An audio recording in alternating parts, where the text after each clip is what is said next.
자, 안녕하십니까? 김하늘 관세사라고 합니다. 이제부터 한 2개월 동안 여러분들하고 관세법 수업을 진행할 건데요. 관세법 수업은 법령집으로 진행을 하도록 할 거예요. 근데 법령집으로 진행을 하게 되면 여러분들이 처음에 굉장히 어색하실 수가 있고요. 읽는데 조금 어색하다 보니까 부담이 될 수 있습니다. 그래가지고 일단 법령집에 대한 소개문부터 한번 보도록 할게요.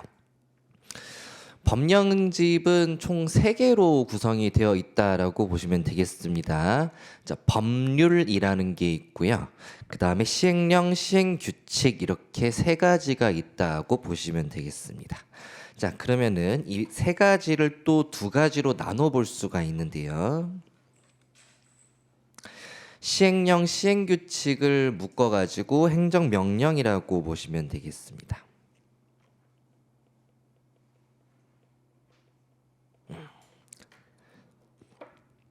그래서 법률이라고 하는 것은 국회에서 제정을 하는 거고요. 국회에서 제정했다라고 하는 것은 국민들의 합의가 있었다라는 말이고, 우리들은 법을 제정할 때 합의를 한 적은 없지만 누가 대신해서 합의를 해줄까요? 국회의원을 우리가 선출을 해서 국회의원들이 협의를 해서 입법기관인 국회에서 입법을 하게 되죠. 자, 그러면 그 법률이라고 하는 것은 굉장히 추상적인 말들로 되어 있을 수밖에 없습니다. 그러다 보니까 그런 것들을 구체화하기 위해서 각 행정부, 대통령 또는 기획재정부 이런 행정부에서 좀 더 구체적으로 나누게 된 거죠. 그러면은 그 나누는 것 중에서 시행령이 법률을 구체적으로 나눈 게 되겠고요. 시행령을 좀 더 구체적으로 나눈 게 시행규칙이라고 보시면 되겠습니다. 따라서 법률에 있는 내용이 위임돼서 대통령령, 시행령으로 가게 되고요. 시행령에 있는 내용들이 위임돼서 시행규칙으로 가는 게 일반적이에요. 따라서 예외적인 경우도 있다고 볼 수 있겠죠. 자, 따라서 이런 법률, 시행령, 시행규칙 같은 경우에는 그 순서가 잘 맞지를 않아요. 배치 자체가. 그래서 배치를 좀 맞추기 위해서 법령집을 쭉 넘겨보시면은 공백란이 굉장히 많거든요. 공백란을 둔 이유가 배치를 최대한 맞추기 위해서 그런 거고요. 배치를 맞추게 됨으로써 공백은 늘어났지만 여러분들이 읽으실 때 훨씬 편안하게 읽으실 수 있도록 배치를 최대한 최우선순위로 두어뒀어요. 자, 본서는 해가지고 여기 부분 한번 읽어볼게요. 최대한 수업 목적에 적합하게 편집하였습니다. 따라서 읽기 좋게 편집을 최대한 한 거고요. 다음과 같은 특징이 있어요. 자, 점선하고 실선을 활용해 가지고 내용을 구분하였으므로 제도별 구조 파악이 용이합니다. 제도별 구조 파악이라고 하는 것은 법이 뭐 1조, 2조, 뭐 3조 이렇게 되어 있을 거 아니에요? 그 중에서 특정 커다란 제도를 나타내고 있는 조문이 있어요. 이런 것들은 실선으로 개요, 절차, 뭐 보충 규정 이런 식으로 나눠놨고요. 제도 간 구분은 이렇게 실선으로 해놨고 이 나머지는 점선으로 해놨고 이런 식으로 선 구분을 좀 해놨습니다. 자, 그리고 기존 법령집에는 제목이 붙어 있지 않은데요. 제목은 조문 이름에만 붙어 있습니다. 1조 정의, 1조 목적, 2조 정의 이런 식으로만 붙어 있는데 각 항이라는 게 조문 밑에 바로 있어요. 거기는 1항, 2항이라고만 부르고 제목을 부르지는 않거든요. 하지만 최대한 제목을 단순화시켜 가지고 붙여놨으므로 여러분들이 항 제목을 달 만한 그런 번거로움을 좀 최소화하였습니다. 자, 그리고 이런 본서는 법령만 담고 있으므로 해설 강의를 듣지 않으면은 읽기가 굉장히 곤란하겠죠. 근데 이거는 법령의 단점뿐만 아니고 기본서도 마찬가지가 되는 거예요. 당연히 법을 처음 접해 보신 분들 입장에서는 해설 강의가 필수적이겠죠. 됐습니다. 그리고 요 단락이 굉장히 중요한데 기본서하고 큰 차이점이 있다라고 하면은 해설과 관련된 내용이 수록되어 있기 때문에 책이 두꺼워질 수밖에 없습니다. 법률 외적인 내용을 담고 있기 때문에 따라서 처음에는 보기가 법령집이 더 번거롭겠지만 이 내용들이 전부 다 숙지가 되고 나면은 압축된 내용들만 담고 있으므로 법령집이 회독이 훨씬 더 빠르다라는 것을 느끼실 수 있을 거예요. 결국은 회독 싸움으로 가기 때문에 그렇습니다.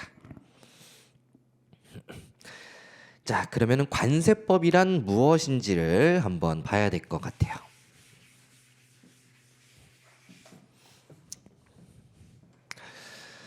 자, 관세법이란 우리나라 국가가 있으면은 일단 국가의 힘이 있을 거예요. 이걸 이제 국가 권력이라고 표현을 하죠. 이러한 국가의 힘은 세 가지로 나누어집니다. 어떻게? 입법, 사법, 행정 이렇게.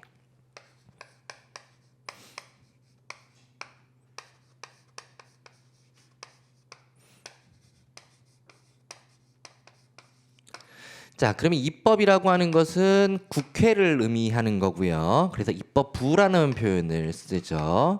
사법부라고 하는 것은 법원을 의미합니다. 그럼 법원에서 하는 일은 뭐가 될까요? 어떤 법의 해석과 적용에 있어서 양 당사자 간의 분쟁이 있을 수가 있어요. 이건 내 말이 맞아라고 양 당사자 간의 분쟁이 있을 수 있는데 그런 분쟁을 이 사법기관에서 잘 가다듬어 가지고 이렇게 네 말이 맞아라고 판결해 주는 그런 기관을 사법부라고 하죠. 자, 그리고 나머지 행정부가 있습니다. 행정부는 입법된 이 법을 집행하는 기관이다라고 생각하시면 되겠습니다. 관세법이라고 하는 것을 입법부에서 입법을 했다라고 하면은 이 행정부에서는 그 입법된 내용, 절차대로 이행을 하는 기관이라고 보시면 되겠죠. 자, 그럼 이 기관들은 굉장히 많은데 그 중에서 기획재정부라는 곳이 있습니다.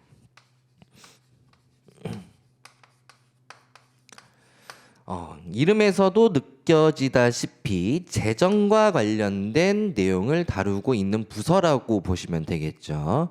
그럼 이 부서 안에는 여러 가지 부처가 있는데 그 중에서도 세금과 관련된 부처가 있겠습니다. 자, 그럼 세금 부처가 있으면 세금부는 또 나눠질 수 있는데 두 가지로 나눠볼 수가 있습니다. 국세 쪽하고 관세 쪽하고. 그래서 우리 내국세라고 쓸게요. 전부 다 우리나라에서 걷어들이는 세금이기 때문에 국세라고 말할 수가 있는데 내국세라고 하는 것은 여러분들이 흔히 접할 수 있는 부가가치세, 뭐 소득세, 법인세 이런 것들을 의미하고요. 이런 것들은 전부 다 국내에서 일어난 행위에 대해서 세금을 부과하는 것을 말합니다. 이런 것들은 결국 국세청에서 다루겠죠. 자, 그리고 관세라고 하는 것은 우리나라에서 어떤 행위가 있긴 있었지만 내에서 이러는 게 아니고 외국으로 들어오는 물품이 우리나라에 들어올 때 행정과 관련되어 있습니다. 또는 우리나라에 있는 물품이 외국으로 나갈 때, 그러니까 우리나라를 거쳐가는 그 관문과 관련된 내용, 관문과 관련된 행정 절차를 다루고 있다라고 보시면 되겠습니다. 그 과정에서 세금을 걷는 것을 관세라고 하는 것이죠.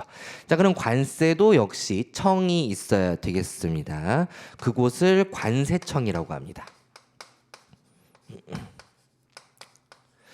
자, 그러면 관세청 하나의 기관을 뭐 여러 군데에다 두기에는 이 장은 아무래도 하나가 있는 게 좋겠죠. 장이 여러 명인 것은 별로 안 좋겠죠. 따라서 이 관세청 산하에 또 세부적인 행정 업무를 할 수 있는 곳을 두는데 그곳을 본부세관이라고 합니다.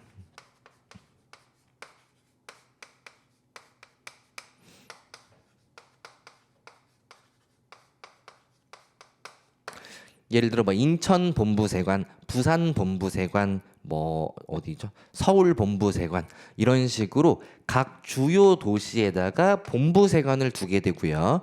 이 본부세관 밑에다가 또 산하 세관을 두게 되는데요. 그 세관을 뭐라고 하냐면은 일선세관이라고 합니다.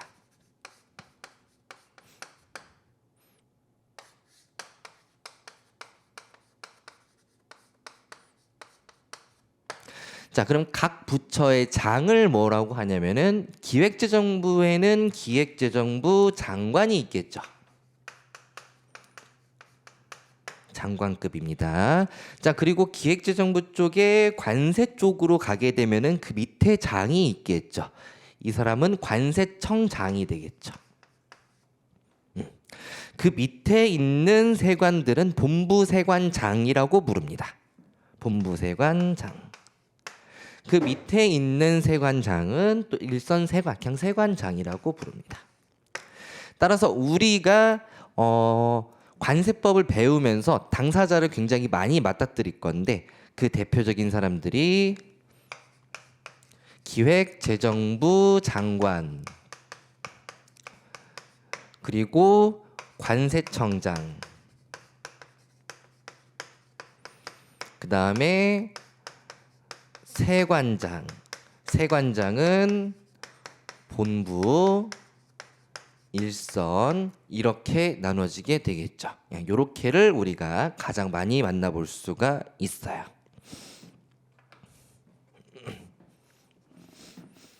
됐습니다.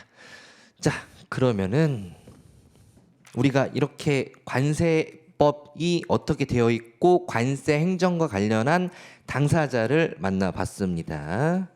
그러면은 우리 관세사라고 하는 것은 무엇인지를 알아야겠죠. 관세사.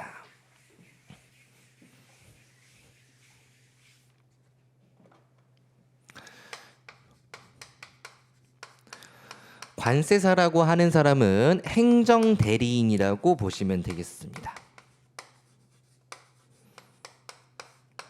행정대리인이라고 하는 것은 여러분들한테 지금 당장 어떤 물건을 수입해 보세요 라고 하면은 그럼 국가기관 아까 세관하고 맞닥뜨려 가지고 그 사람들과 업무를 처리를 해야 돼요.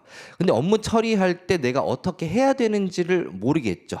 그러면 어떤 사람의 도움을 받아야 될 건데 그 도움을 받는 사람이 관세사라고 보시면 되겠습니다. 그러면 그 도움을 청하는 사람을 누구라고 하냐면은 일반적으로 화주라고 표현을 하는데 그냥 뭐 민간인 이렇게 하겠습니다. 화물의 주인이라는 뜻이라고 보시면 되겠어요. 화주가 물건을 수입하거나 수출하는 행위를 하기 위해서 누구한테? 세관에다가 행위를 하기 위해서 누구를 통해야 된다? 관세사를 통해야 된다. 관세사를 통해야 된다. 근데 만약에 자기가 이 관세 행정과 관련해서 전문적인 지식이 있다. 직접 할 수도 있습니다. 근데 그런 경우는 거의 없습니다. 거의 없어요. 오케이. 자, 그럼 이 행정행위와 관련된 게 지금 관세법과 관련된 관세와 관련된 행정행위죠. 그러면은 그 관세를 부가징수하는 건데 이 관세라고 하는 것은 어디에다가 부과를 하는 거냐면은 수입 물품에다가 부과를 합니다. 수입 물품. 그럼 물품이긴 물품인데 수입 물품에다가 하는 거죠. 그리고 우리 수입에 반대되는 말을 떠올려보면 수출이라고 볼 수가 있죠. 그럼 수출 물품에는 관세를 부과한다 안 한다? 하지 않는다라고 보셔야 되겠죠. 오로지 수입 물품이 있어야지 여기에다가 관세를 부과할 수 있어요. 그러면 이 물품이라는 게 결국 또 나누어 보면은 수입이라는 행위가 발생한 물품이라고 볼 수가 있을 거예요. 그럼 수입과 관련된 것은 뭐가 있겠습니까? 절차라는 게 있겠죠. 그렇죠? 자, 그러면은 관세를 부과 징수하는 절차가 있을 것이고요. 그 다음에 물품을 수입하는 절차가 있을 거예요. 네. 얘네들을 뭐라고 하냐면은 통관 절차라고 합니다. 결국은.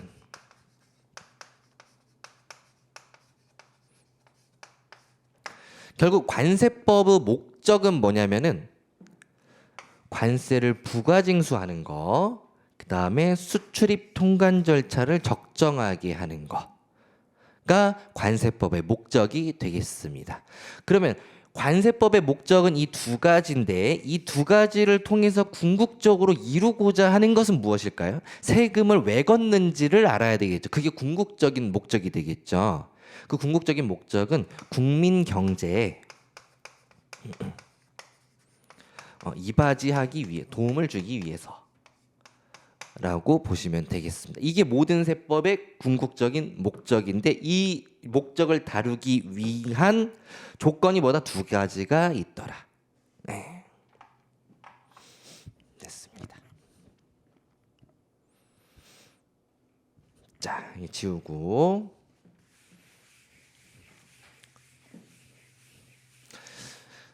관세사 시험에 대해서는 다른 분들이 좀 많이 다루주실 거니까 관세사 시험에 대해서는 패스하고 넘어가도록 하겠습니다.